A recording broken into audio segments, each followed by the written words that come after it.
Hello. For tonight's Grizzly Tale, I'm going to read you a story from Fearsome Tales for Fiendish Kids. These are cautionary tales that I wrote for lovers of squeam. Tonight's story is called Bessy O'Messy. Bessy O'Messy had a fine head of red Irish hair that rippled down her back like peach melba, emerald green eyes that sparkled like a tumbling waterfall, and a great big gap at the top of her neck, where her brain should have been. She was the messiest girl it had ever been her mum's misfortune to meet. Her brain and her hands were completely unconnected. She'd put things down and immediately forget that she'd done it.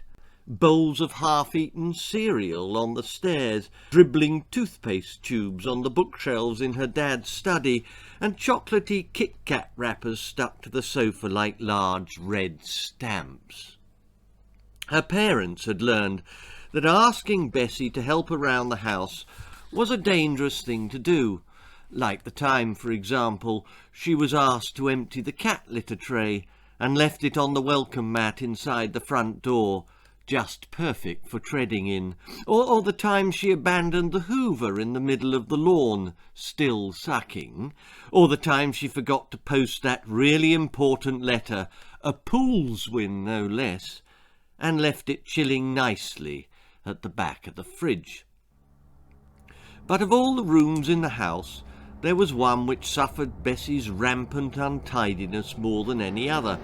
It was, of course, her bedroom.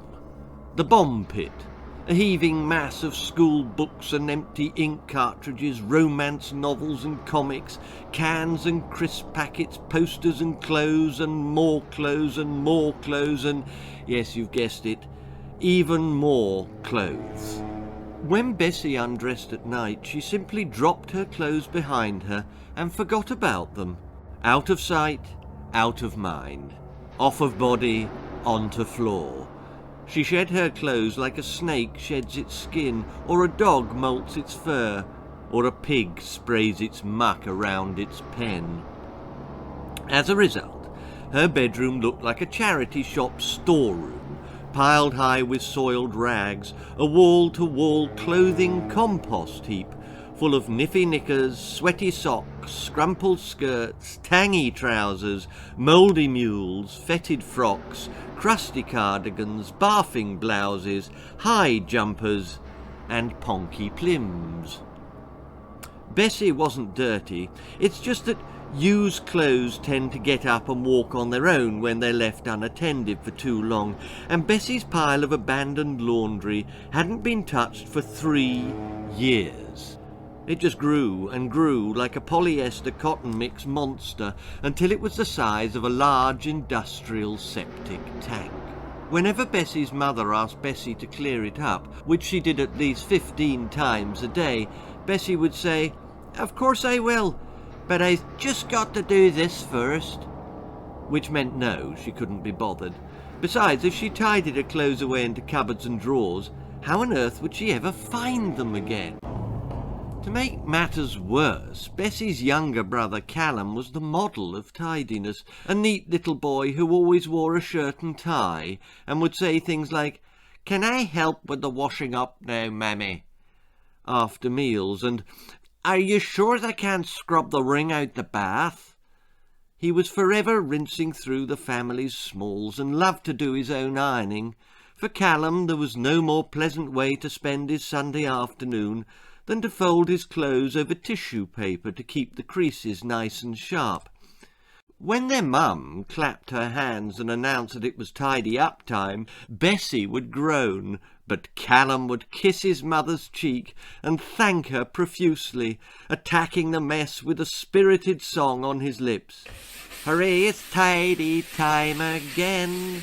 It's time to tidy out my den. I shall scrub rub-a-dub with the brush and the tub, 'cause the scrub is pure heaven." Bessy loathed this song, just like she loathed her younger brother for being one of life's little helpers. Callum made her sick to her boots for being so perfect and making her look like a slovenly slob. "I hates you, Callum. Does you know that? Aye? Is there a chance you might change your mind there?" "Never." Bessy spread her toast with marmalade and put the knife back in the butter. "Does you mind if I ask why?" asked her brother, wiping his lips with his napkin. "Aye, I do. Is it 'cause I's smaller than you?" "I've got my reasons." "Is it 'cause I's Mammy's favourite?" "Sure you're not. You're just a goody-goody." Bessy sprinkled crumbs on the floor as she crunched her toast. "By the way," he said, fetching the dustpan and brush and sweeping up his sister's mess, "I'm hoping to do a bit of dusting after breakfast. Will you let me do your room, Bessy? I could tidy away all your clothes. There's an awful bad pong coming out of there." Bessy glowered at him. "That's why I hate you," she said. "There's never a moment goes by that you're not with a duster in your hand." "Tell me," said Callum, picking a gob of marmalade off Bessy's sleeve, "are all big sisters this much fun, or is it just you?" One day, as you might expect, it happened. Bessy's mess mountain finally reached the bedroom ceiling. The walls bulged and the glass in the windows cracked as Bessy's clothes overfilled the room like a turtle in a snail's shell. The pile was so huge that a mountaineer would have found it tricky to climb. When Bessy's mum tried to wake Bessy for breakfast, she needed all her strength to shove the door open half an inch. "What's happened in here?" she screamed, squeezing her head and shoulders through the narrow gap. "Bessy has," said Callum smugly as he wriggled past his mum's legs into the pit. "She's a pig, isn't she, Mammy?" "Yes, she is," she replied. "Honk, honk," hooted Callum. "But I's not, am I?" "No, Callum, you're not." "Bessy, wake up!" There was a groan from the bed as Bessy opened her eyes. "Who's there?" she yawned, unable to see a thing through the laundry wall. "It's Mammy," piped up Callum. "Boy, are you in trouble, you pig." "Watch who you're calling a pig, tidy drawers," warned Bessy, shoving her head over the top of the pile and grinning cheesily at her mum. "Is there a problem?" she asked innocently, knowing full well that there was. "You'll clear this room up immediately," seized her mum. "Oh, I was just going to." "Oh, could I help?" drooled Callum excitedly. "No," said his mum tartly. "It's Bessy's mess. Bessy will do it on her own." "Yes, ma'am," sighed Bessy. "And you's not to come downstairs till it's all done, mind." "Yes, ma'am." Callum tugged at his mum's elbow. "Are you sure I can't help?" he pleaded. "Be off with you," shouted his mum. "That pair of you's a flaming nuisance." Then she slapped downstairs in her slip-on slippers, leaving Callum in tears and Bessy stuck on top of her pile of clothes with her head jammed against the ceiling. "Will you give us a hand here, Callum?" she cried. "I can't get down." "No," sniffed Callum. "I's not allowed to help, remember?" Then he slammed the door and went to get his breakfast. Bessy was furious. Why couldn't she keep her room the way she liked it? She didn't mind the swarms of flies or families of moths that lived inside her clothes heap. It was good to have pets. No, she wouldn't do what her mum told her. It was her life. She could live like a pig if she wanted. She'd go back to bed. That would teach her mum a lesson. She tried to back up by wriggling her elbows, but the laundry pile held her fast like a giant patchwork straitjacket. She was well and truly wedged like a fat cat in a mouse hole. She'd have to go forward. She used her fingers to scrabble at the top layer of clothes and made a small hollow deep enough to free her arms, which were pinned by her sides. Then, like a large mole, She pushed the clothes in front of her to either side and edged forward towards the door. She'd got about halfway when the pile of linen suddenly collapsed beneath her. She shot down through a hole the size of a dustbin lid, falling into a dark tunnel that seemed to have no bottom. She twisted and turned in the air, jumpers and skirts spinning around her head as she plummeted downwards like a stone in a well. She landed with a bump on a soft bed of socks and brushed the hair out of her eyes. "Ar!" she screamed, then, "Who's you?" Standing in front of her were 6 tiny men, no more than a foot high. They were dressed in green tweed suits, and on their heads they wore conical caps like acorns, with a feather poking out at the back. Their faces were wrinkled like old apples, and the backs of their hands were as gnarled as twisted tree roots. But their fingers were long and smooth. Each was holding the reins of a miniature horse. Bessy stood up and towered over them like a skyscraper. "Top of the morning to you, missy," said the one with the clay pipe sticking out of his mouth. "And what would you be doing down here, might I ask?" "Well, I was going to ask you exactly the same question," said Bessy. "Where am I?" "In the land of laundry," said the one with egg dripping down his bristly chin.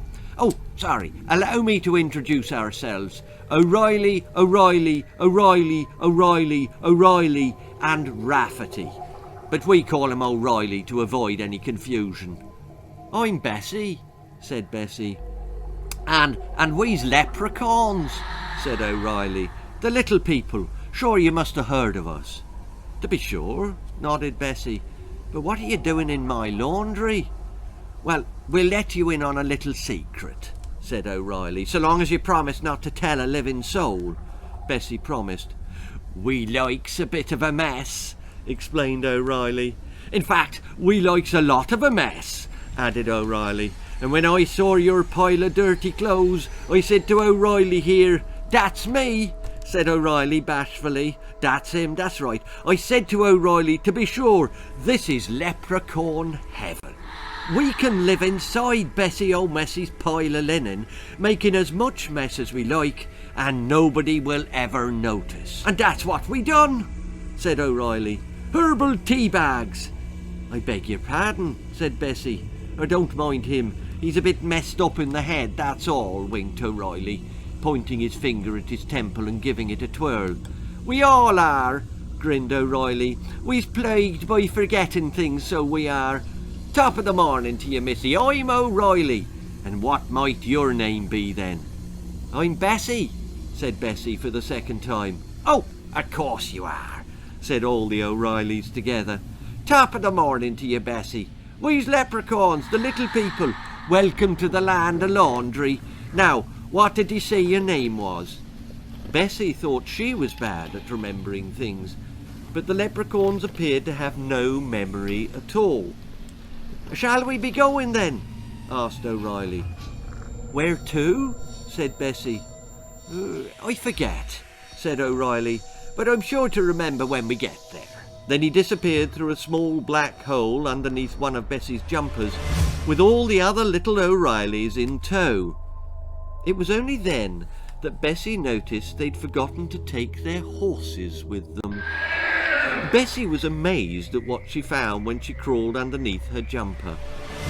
The cramped laundry world opened up into a spectacular landscape, spectacular for its messiness. There was a crooked path in front of her that was littered with old wooden carts, rusty cookers, 2 jalopies, a table, 3 mattresses, a television showing BBC One, and an assortment of bust-up bikes, some with wheels and some without. 2 trees stood on either side of the path, their branches peppered with kites, bunting and twisted sheets that the leprechauns had once used for swinging on, but had long since forgotten about. A small pond to Bessy's right was clogged with prams and upturned boats. A picnic basket, still full of sandwiches and bottles of stout, floated lazily across its surface like a ghost ship. A barbed wire fence enclosed what had once been a sheep pen, but was now used by the leprechauns as a weed garden. At least that's what Bessy thought it was, because it was packed to the wire with nettles and thistles and whiskery grass. At the end of the path stood the leprechaun's house, a ramshackle affair with half a roof, no front door, and strung between the two top windows a washing line laden with tea bags that O'Reilly had hung out to dry. "There's no sense in wasting them," O'Reilly chuckled in Bessy's ear. "To be sure," said Bessy, "you got yourself a beautiful home here, Mr. O'Reilly. How long did it take you to decorate?" "Well, we sort of make it up as we go along," said O'Reilly. "There's no real plan, you understand." "Well, if there was, you wouldn't be able to find anything," said Bessy. "Precisely," said Mr. O'Reilly. "You should see our beautiful kitchen. In the house. In the house. In the garden. There are bits and bobs in the bedrooms too, but we lost the sink. I can't think where O'Reilly put it." "Well, I think it's heaven," gushed Bessy. "There's nobody here to tell you to clear it all up." "Well, shall we go inside?" asked O'Reilly, opening the white wooden gate for Bessy to step through. "Oh dear," she said, as the fence came away in his hand. "Well, I never liked it anyway," chuckled O'Reilly, and he threw it over his shoulder into the rose bush. The inside of the leprechaun's house was Bessy bliss. Plates in the sink, food on the floor, the fridge door left open so the mice would have somewhere to sleep, pots and pans in the downstairs loo, comics strewn up the stairs, vests over the standard lamp, bits of old motorbike on the coffee table, and a family of chickens nesting in the sofa. "Don't you just love fresh eggs in the morning?" said Bessy gleefully. "Sure, you don't eat them," said a shocked O'Reilly. "Why, don't you?" "A terrible waste. We use them as bombs. They make a great splat on the forehead." And with that, he slipped a freshly laid egg out from underneath the hen and threw it straight between O'Reilly's eyes. Bessy couldn't stop herself from giggling as the yellow yolk dripped down O'Reilly's nose and plopped onto the carpet. The bedrooms were piled high with dirty linen, home from home for Bessy. The beds were unmade, the curtains had been removed from their rails and used to wrap cheeses, the sink was saturated with soaking socks, and the bath was full to the brim with Guinness. "To be sure, us leprechauns got a terrible thirst, Miss Bessy," explained O'Reilly. "So where do you bath?" she inquired. "What's a bath?" asked O'Reilly. Bessy pinched herself hard to check that she wasn't dreaming. The land of laundry was paradise. These leprechauns didn't care about anything, least of all being tidy. Bessy was as happy as a snuffling pig in truffles. "So, will you be after staying a while?" said O'Reilly. "Well, did you really mean that?" she gasped. The leprechauns nodded their heads. "I could stay here for the rest of my life." "Well, what about your family?" asked O'Reilly. "Well, sure, they wouldn't miss me, and I certainly wouldn't miss them." "Well, then it's all settled," announced O'Reilly, wiping the drippy egg off his hand onto his trousers. "You's one of us now." And they shook on it. Back in Bessy's bedroom, the door edged open and Callum crept into his sister's inner sanctum with a duster in one hand and a laundry basket in the other. "Bessy," he called softly, "are you there?" There was no reply. He shut the door behind him and rubbed his little hands with glee.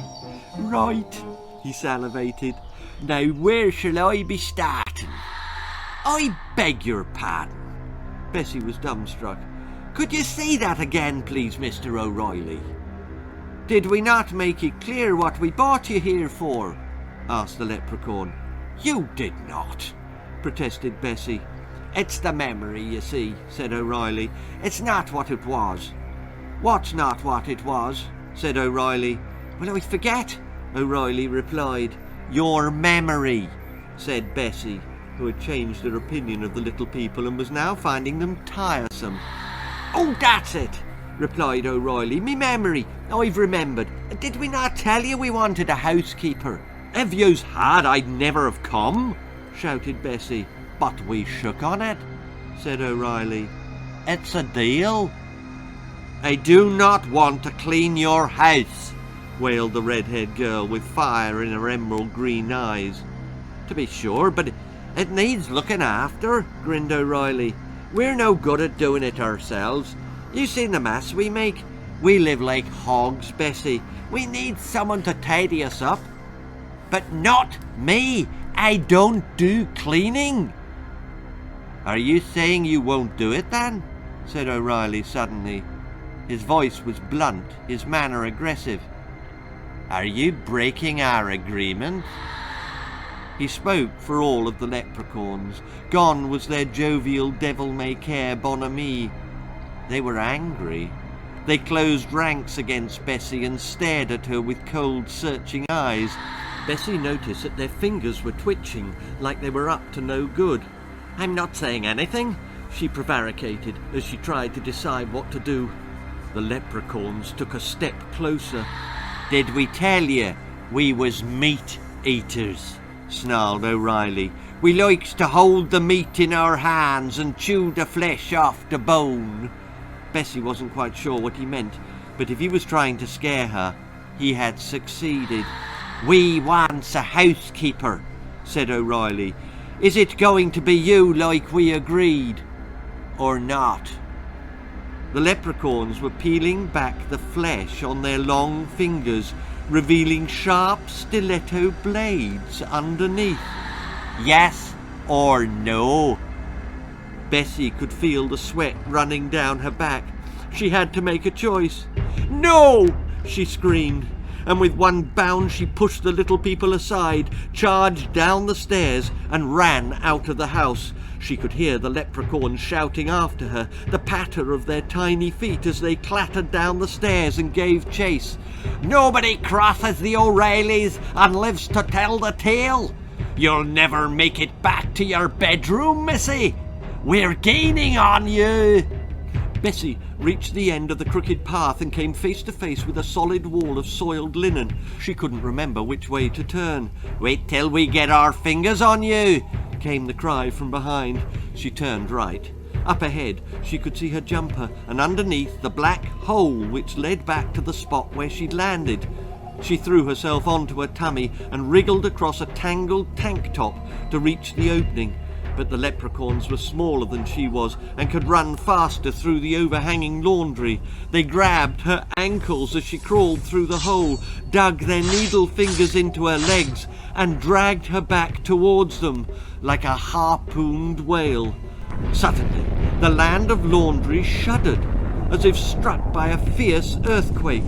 Clothes crashed around their ears like falling rocks, and the leprechauns were hurled backwards, losing their grip on Bessy's legs. She struggled back towards the hole, but it had gone, covered up by a pair of coffee-coloured shorts, and the tremor had stopped. The leprechauns picked themselves up and walked slowly towards her as she lay helplessly on the ground, their steel fingers glinted by their sides. "All you had to do was a little tidying up," said O'Reilly. His wizened face broke into a smile. "We can't let you go, Bessy. You knows that, don't you?" "The big people mustn't know we's here," explained O'Reilly. "But I won't tell them," pleaded Bessy. "Oh, we know you won't," said O'Reilly.